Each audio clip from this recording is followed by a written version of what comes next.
Welcome back, family and friends, to another episode of Independent Joe. And tonight, what I have for you is a one of the most anticipated battles in my mind. And a few people were asking me if I was going to do this head-to-head matchup. I got them on the little board here, spinning around in circles, and I don't know which ones they are, but these were poured for me, and now I'm about to put these head to head. Now, one of them is a rye, but could be also considered a burr rye since it does have an 18-year-old. Granted, we don't know what the mash bill is. You know what percentage of rye. I would assume it's at that 51 barely legal bourbon type high rye pours. So. But we'll find out. I mean, as far as taste-wise, anyways, I know that there's other ones that I could have put Booker's rye against. I'm sorry about that. Just had to get in front of the camera a little bit. But, yeah, so I don't know which one of these. It's marked at the bottom. Booker's rye is one that came out. They never came out with another Booker's rye. This one is a 2016 LE limited edition, and this is at 130. What is it? 136. Yeah, 136.2. So that's going to be kind of difficult for this one to come back when this one is at 118.2. So not too shabby, not too bad. Two whiskeys here that are. One is sought after. One potentially could be in that range. I don't know. I'm gonna figure it out right now. As far as flavor wise, which one I prefer. I know a lot of people would be like, "What? How does that even compare?" I don't know. I mean, however your palate tastes. I just got through eating some roasted chicken and rice, so that might be something. Of course, you know, if I'm gonna rinse it out with some of this pour right here before I start this one, and then I'll cleanse my palate and then get to the whiskey tasting. But first, I just wanna celebrate a friend of ours who just recently passed away. Big part of the whiskey community. This right here was one of his favorite pours. Really coats the glass there. Look at that. In the Glen, my Glen, and this is for Scott Pigsley. One of his favorite pours right here. This was picked by maybe his second or third, maybe fourth or fifth favorite whiskey tube channel. But it's an 8-year 4-gate that was picked as a private selection, and this is for you, Scott. Cheers to you. Cheers to your family. You're a good dude, man. Cheers.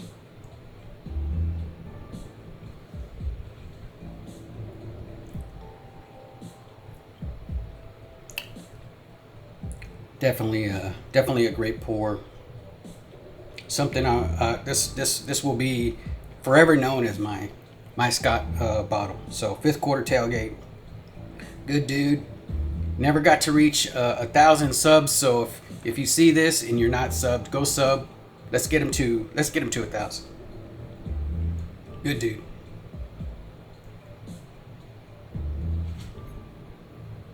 All right, I'm gonna put this to the side. Mix this up just one more time. Mix this up one more time here, and I don't even know which ones they are, but let me drink a little bit of water, get some of that proofy stuff. What is that? That's 115.6, so it ain't even near this one, but it's pretty close to this one as far as ABV. Ooh, that was not good at all. I'm talking about the a little bit of. If you noticed it, I'll just leave it at that. But here we go. All right, I'm gonna stop swirling them around. Let's get down. Let's get down to this right here. So these right here are Bookers. One's rye does have, like I said, a bourbon high rye in there, and then this one is just a Booker's rye, 2016 release, 2024. I'm gonna go off my notes right here.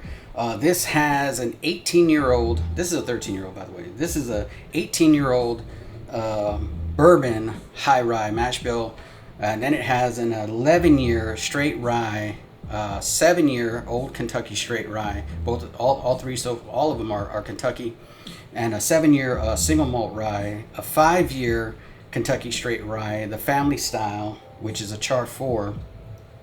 Then you got the 5-year-old straight rye at that's also a family style Char 1, but it's a PA family style, and then a 5-year-old Kentucky straight rye PA family style Char 4, and then a 4-year-old Kentucky straight rye. It's a big blend. It sounds like one of my blends, something that I normally do whenever I just feel like blending stuff. I throw everything at the wall on this. So that's what it kind of sounds like. Now, I don't know where they stopped, so I don't know which one is which. But we're going to find out together. For all intents and purposes, even though it has an 18-year rye, we already know that this is a 4-year-old whiskey, right? So, hey, is it fair? Is it a fair fight against a 13-year-old whiskey? Well, I'm not sure if this one has 18-year-old whiskey in it. So, I'll probably have to say no. So, we'll leave it at that. I'm going to call this A. I'm going to stop swirling them. I started doing it even though I didn't want to. And I'm going to keep it at this right here. Here we go. Let's look at how this looks on the glass. A little thin. It's coming down just a little bit there. I don't got my screen, my big screen up because I was going over that stuff, so I can't see if it's actually showing correctly.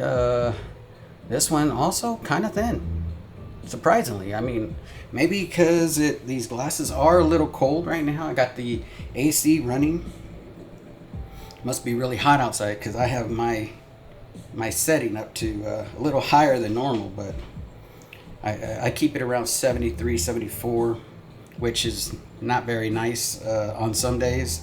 And today, I guess it's just too hot where the air keeps blowing, and you guys asked none of that. But here we go. A, B. Well, no more switching them around. Here we go. Let's see here. Okay, there it goes. Look at that. Okay.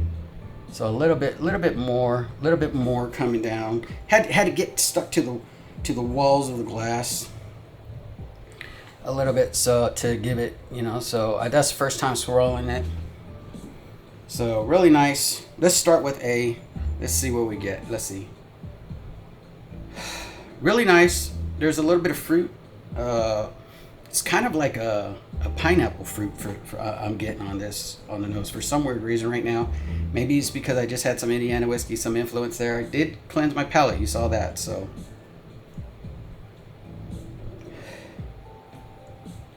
a little bit of oak, light oak.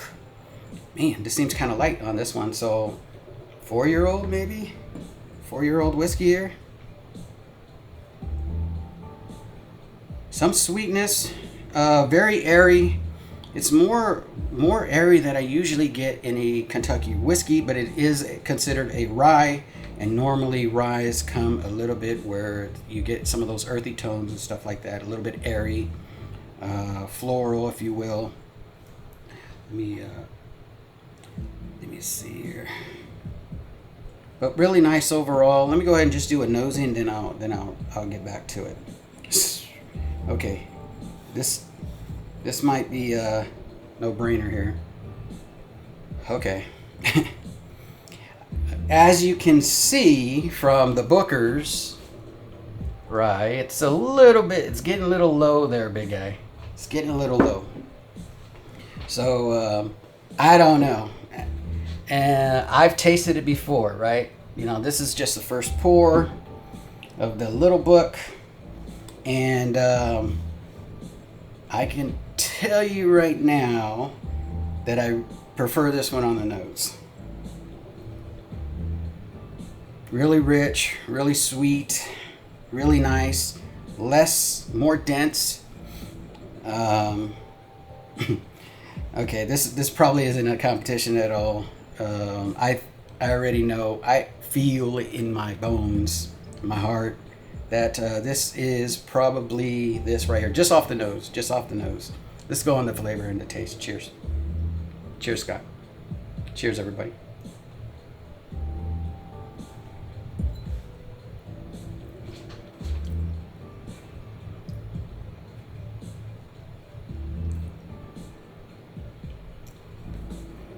There's a spearmint type flavor. I won't say,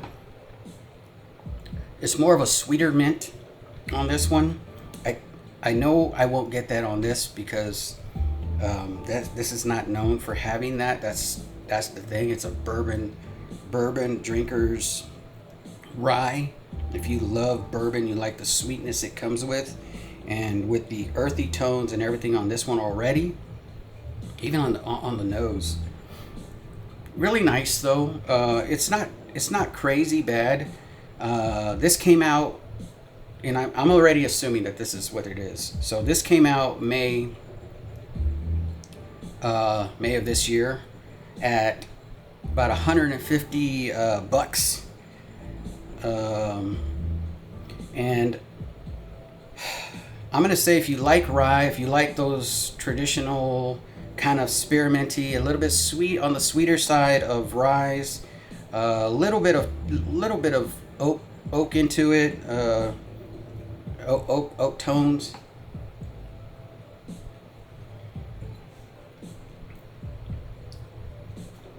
It's nice though. I'm gonna say that it's not bad. And I'm gonna go ahead and do a quick swish. Now that one didn't sound the same as the last one, right? And that's what I was referring to. Ugh.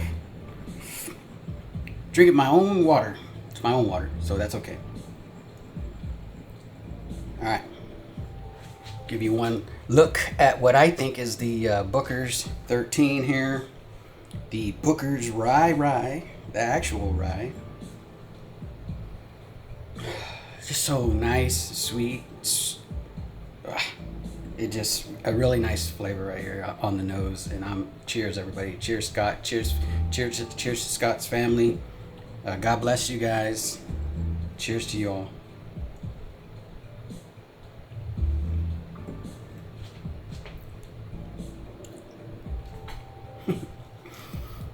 No doubt in my mind on what these are. So, Booker's rye. I was gonna mix these until I just tasted this right now. I can't do that. I want to so bad, but I'm not, because no. Especially after tasting it and after tasting this one. Booker's rye. Okay. There's the little pink dot right there, and it has a pink dot right there. I don't know what color dot was put on this one. We'll see what it is, just for some giggles. And it's a green dot. So yeah, so this is this one, and this is this one, and yeah. So that's it, folks. That's all I got for you.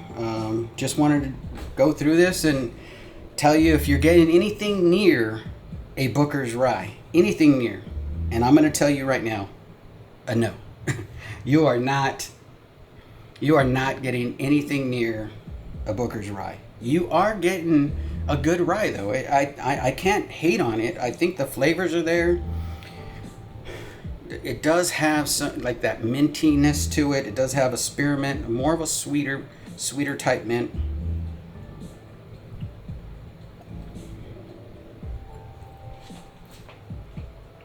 Yeah, definitely got mint in there. Spearmint. Not your normal, like, red and white striped mint like you get at a candy store. This is definitely a spearmint. Wrigley spearmint gum. You got the sweetness there though. You got very little oak, but there's something there. Very vegetal. Has some earthy tones to it. And this one is just, it's just a bourbon drinker's rye.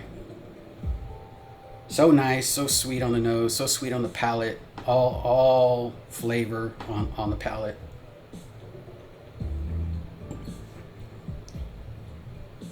Yeah, so run out, go get yourself a Booker's rye if you want a true rye from Booker's.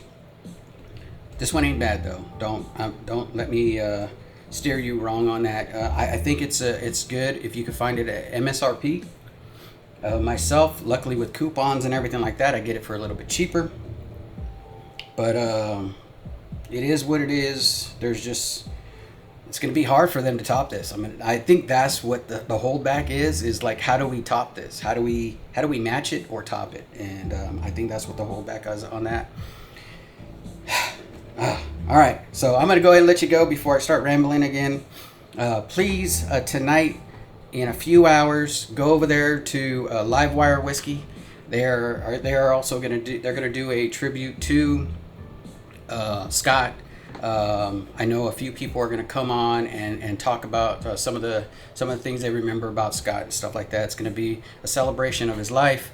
So go over there, support Livewire, and make sure that you maybe put in the chat, if you're not going to jump on screen, put in the chat, what your feelings towards Scott were, some of your memories of some of his, maybe some of the stuff that he's funny things that you remember of him. I think it'll be an awesome tribute over there at Livewire. So go over there. I believe it's 6 p.m. Pacific, 9 p.m. Eastern, and over there at Livewire Whiskey. So I'll see you guys there.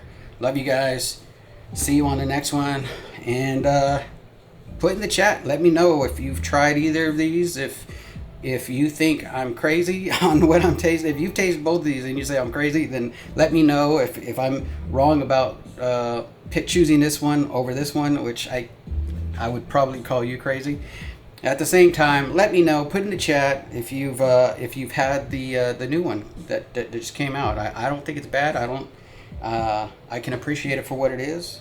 But hey. See you on the next one. Have a good morning, afternoon, good night, whatever time you're watching this. And I'll see you on the next one. Love you, Patreons. Love you, Scott. Love you, everybody. See you on the next one. Cheers.